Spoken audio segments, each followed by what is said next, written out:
Olá, pessoal, tudo bem com vocês? Eu espero que esteja tudo bem com vocês, pessoal. Então, pessoal, estamos retornando com as nossas aulas remotas, portanto, eu quero convidar você que seja bem-vindo, bem-vinda à nossa disciplina de Educação Física. Isso mesmo, pessoal. A nossa disciplina é Educação Física e, como todos já sabem, eu sou o professor Wilkson Muniz. Pessoal, daremos continuidade à nossa temática de esportes, onde vamos falar sobre saltos ornamentais, pessoal, isso mesmo. Vamos abordar sobre saltos ornamentais, que é isso aqui, é o que vocês estão vendo na imagem, o salto de trampolim, que é um esporte que também é praticado em Jogos Olímpicos, ou seja, em Olimpíadas e dentre outros campeonatos, tá? Vamos falar também sobre a federação que comanda, que organizam esses saltos ornamentais.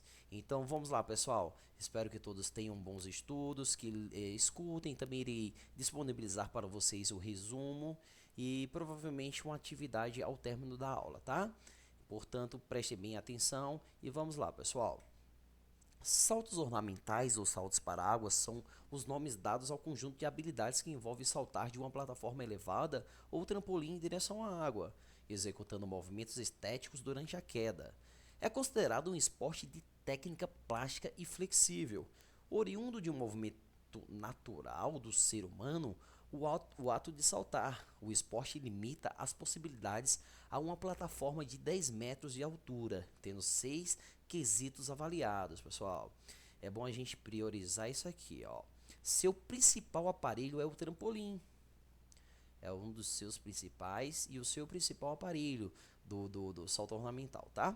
Onde seus praticantes realizam seus treinamentos, que requer do saltador a destreza para utilizá-lo. Durante as competições, em virtude de complexidade de avaliação, vários árbitros são convidados a participar do julgamento, calcado em 5 etapas. Em matéria de movimentos, os saltadores contam com um vasto número de realizações, todos dentro das 4 posições básicas, além das entradas, feitas de frente, de costas ou em giro, de ponta cabeça ou de pé. Como esporte misto, conta com 3 provas. Seus praticantes, chamados de saltadores ornamentais, precisam ter habilidade como força, flexibilidade, além de desenvolverem características como audácia, coragem, perseverança, autoconfiança e concentração, pessoal. Surgido como forma de divertimento lá, pessoal, estamos falando mais uma vez aqui, ó, lá na Grécia Antiga, pessoal, para a gente entender muitas modalidades, muitos esportes, muitas temáticas trabalhadas, a gente, claro que a gente tem que entrar lá nos nossos primórdios, entender a história, entender essa passagem, para que a gente possa entender de fato aquele esporte, de onde veio, de onde surgiu, e enfim. Atingiu o status de esporte no século XX, ao entrar para a Federação Internacional de Natação e compor o cronograma dos Jogos Olímpicos em 1904. Aí, ó.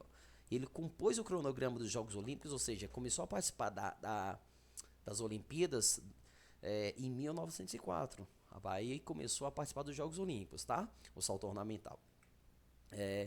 A história dos saltos ornamentais tem origem na Grécia Antiga, por isso que eu sempre faço questão de priorizar aqui, que para a gente entender muitas das nossas temáticas, a gente tem que entrar no nosso passado.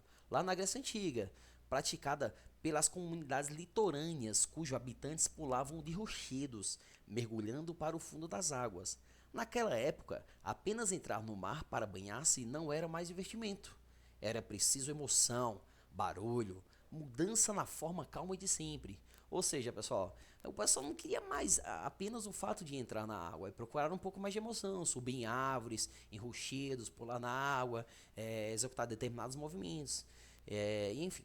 Para isso, começaram a se jogar, mergulhar e ir até o fundo, subir em pedras e barrancos na busca de uma plataforma, chegar até as galhas das árvores para impulsionar ainda mais alto e assim tornar o simples ato de entrar na água uma diversão de fato.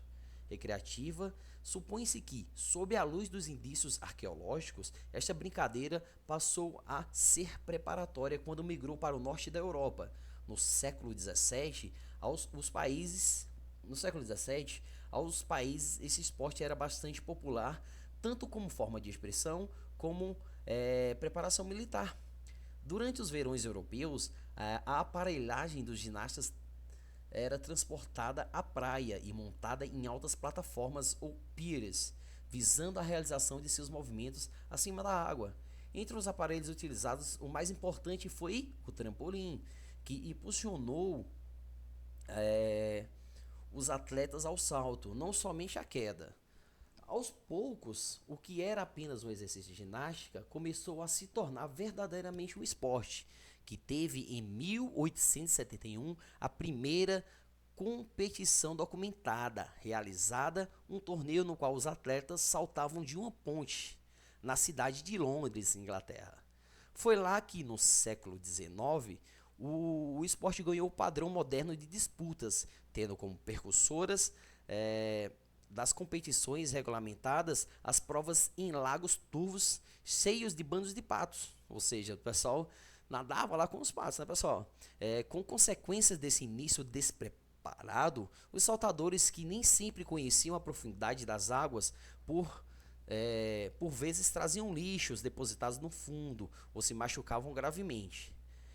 Adiante, durante os verões desse mesmo século, os ginastas suecos e alemães passaram a apresentar seus saltos e acrobacias nas águas rasas do mar sob o olhar atento das plateias, que apreciavam a chamada ginástica ornamental. Ao redor da Europa, as primeiras disputas foram em provas de plataforma. Levado aos Estados Unidos, já em forma de esporte, começou a ser realizado no trampolim. Em 1901, foi fundada a Associação Amadora de Saltos. Associação Amadora de Saltos, pessoal. O que deu definitivamente um caráter esportivo à brincadeira do passado. Com regras internacionais descritas pelos países fundadores da Federação Internacional de Natação, chamada de FINA. A prova de saltos foi incluída nos Jogos Olímpicos St. Louis no ano de 1904. Como eu falei, no ano de 1904 ela começou a fazer parte dos Jogos Olímpicos. Em uma disputa cujo objetivo era nadar o maior tempo possível submerso na água após o mergulho. Como não despertou o interesse do público, que não conseguia acompanhar o desempenho dos atletas, este evento ficou de fora da edição seguinte, que acabou eliminado das demais. Em 1908, de fato regidos pela FINA, que é a Federação Internacional de Natação, fundada em 19 de julho de 1908, os saltos ornamentais foram disputados nos Jogos de Londres, como são modernamente conhecidos, embora apenas os homens tivessem direito de participar. As modalidades disputadas foram a plataforma e o trampolim de 3 metros, cujos primeiros campeões foram o alemão Albert Zerner, vencedor do trampolim, e o sueco Hjalmar Johansson, medalhista de ouro na plataforma alta. 4 anos mais tarde, foi a vez da estreia feminina nas Olimpíadas de Estocolmo, com a disputa da plataforma, que teve como vitoriosa a sueca Margareta Johansson.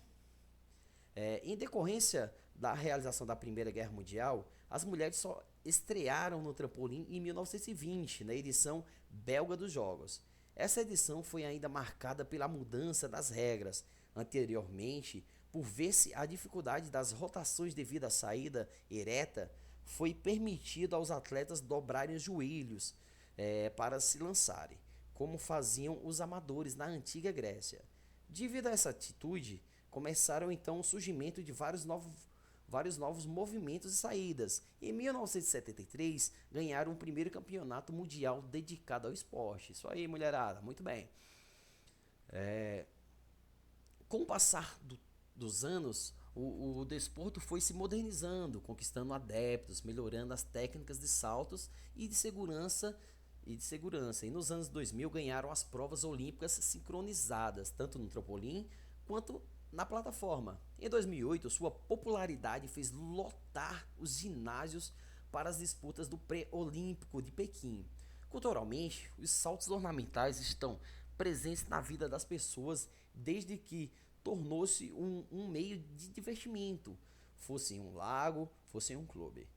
A obra mais antiga em relação à prática chama-se O Túmulo do Mergulhador, em italiano La Tomba del Tuffatore, e conta com um conjunto de imagens, entre os quais aparece a de um homem nu lançando-se à água de uma estrutura construída e não natural, como as árvores ou penhascos, tá?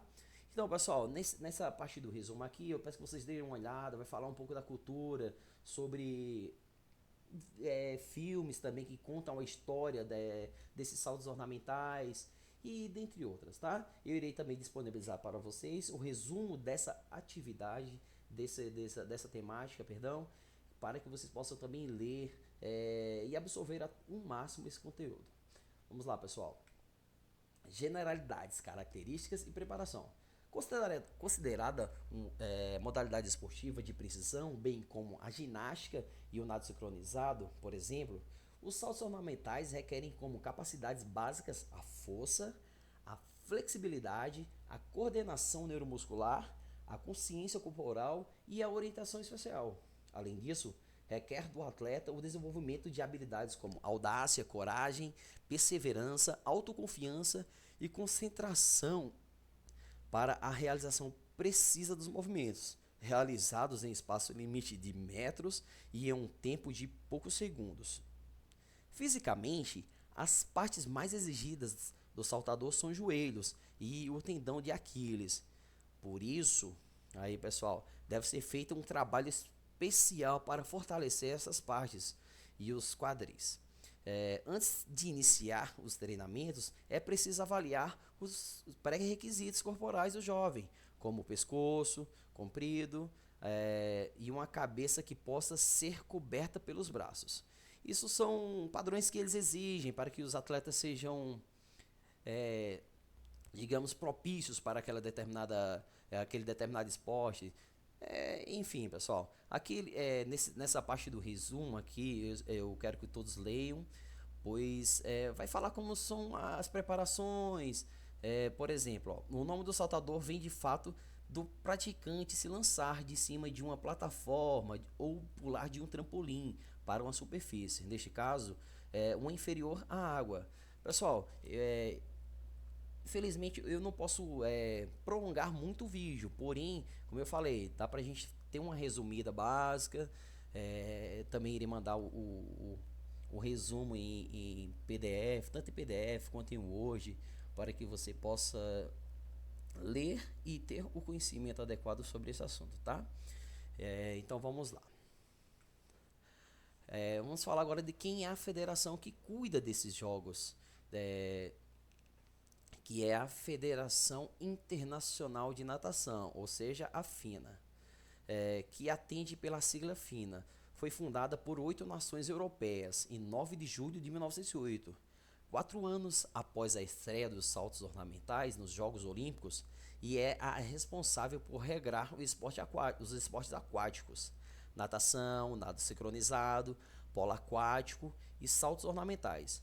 Com medidas disciplinares e um painel antidoping, a gente ainda vai falar sobre antidoping, pessoal.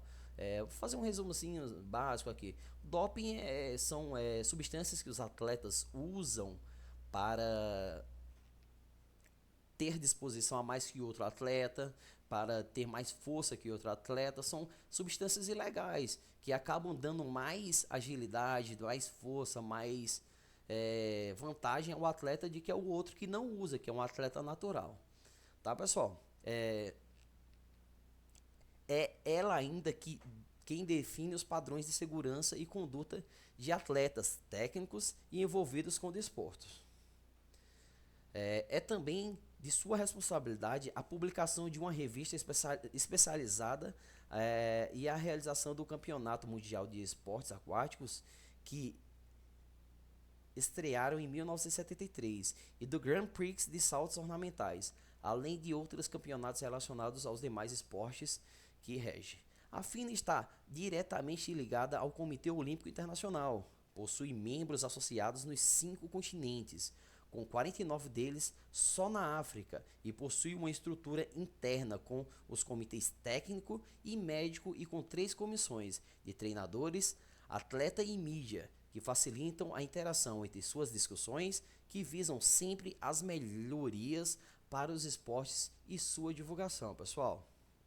Aqui a gente também vai falar sobre quais são as principais competições que a FINA abrange. É vasta a quantidade de campeonatos de saltos ornamentais, seja no âmbito mundial, seja no âmbito nacional e em particular em algumas nações. Abaixo pode-se ver uma lista de principais competições da modalidade, que são os Jogos Olímpicos, que acontece de 4 em 4 anos, tem o Grand Prix, realizado anualmente desde 1995, conta com a participação de atletas de todo mundo, tem a Copa do Mundo, também tem, pessoal, os Jogos Asiáticos, realizados a cada 4 anos, reúne todas as nações do continente asiático, tem Jogos de Commonwealth, realizado a cada 4 anos, reúne todas as nações da Commonwealth, tem o Campeonato Europeu, competição realizada todos os anos, desde 1999, anteriormente, decorria-se de forma irregular, com intervalos variáveis entre as edições. Tem os Jogos Pan-Americanos, que teve também aqui no Brasil algumas vezes, e enfim, pessoal, aqui também irei disponibilizar a tabela para vocês, também irei disponibilizar um link para que vocês possam ver na prática essas habilidades sendo esses movimentos, essas habilidades sendo executadas, tá? Tem os grupos, ó, para frente, tem o de costas, tem o pontapé à lua, revirado, parafuso e equilíbrio. Isso são movimentos oriundos dos saltos ornamentais, que vai haver ali a arbitragem para avaliar qual será a pontuação do atleta, qual salto foi perfeito, qual salto rege o que eles